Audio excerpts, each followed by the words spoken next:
من مشى الى ساحر او كاهن او عراف فساله ثم صدقه فقد كفر بما انزل على محمد.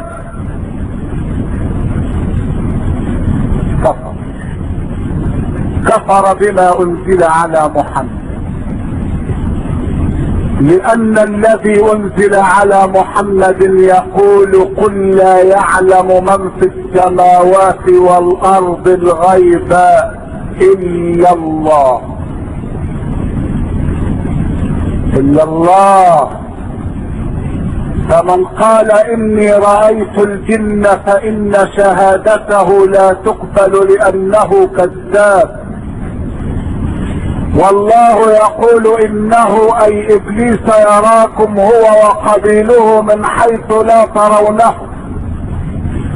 ومن ظن ان الجن تميت المواليد بعد ان يولدوا، من ظن ان الجن تمس الانس وتقتل المواليد بعد ان يولدوا فقد اشرك بالله، لان الله يقول ما اصاب من مصيبة في الارض ولا في انفسكم الا في كتاب من قبل ان نبراها ان ذلك على الله يسير. ويقول قل لن يصيبنا الا ما كتب الله لنا هو مولانا، فلا سلطان للجن على الانس الا بطريق الوساوس. وانه كان رجال من الانس يعظون ان يلجؤون ويستعيذون برجال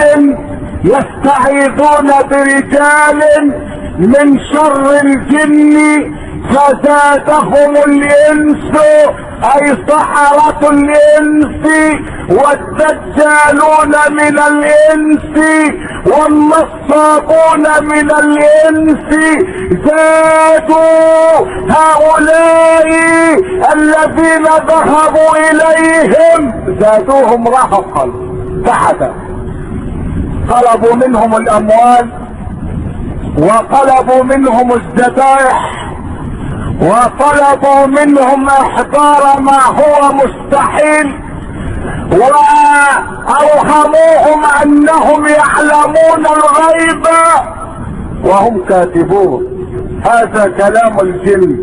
الجن ينصحون الانس ويقولون لهم لا تذهبوا الى النصابين منكم يا معشر الانس، لاننا لا نملك من الامر شيئا وليس في يدنا نفع ولا ضر. الجن تقول هذا الكلام للذين يذهبون الى نصابي الانس يشكون اليهم ويعرضون المقادير عليهم فيزيدهم النصابون رهقا وتعبا. لكن العقيدة الحقة هي التي قالها سيدنا رسول الله: انا لا املك لك من الله شيئا. فاذا كان سيد الخلق لا يملك من الامر شيئا فكيف يملك جني من الامر شيئا؟ هل الجني افضل من رسول الله؟ هل الجني اعظم من رسول الله؟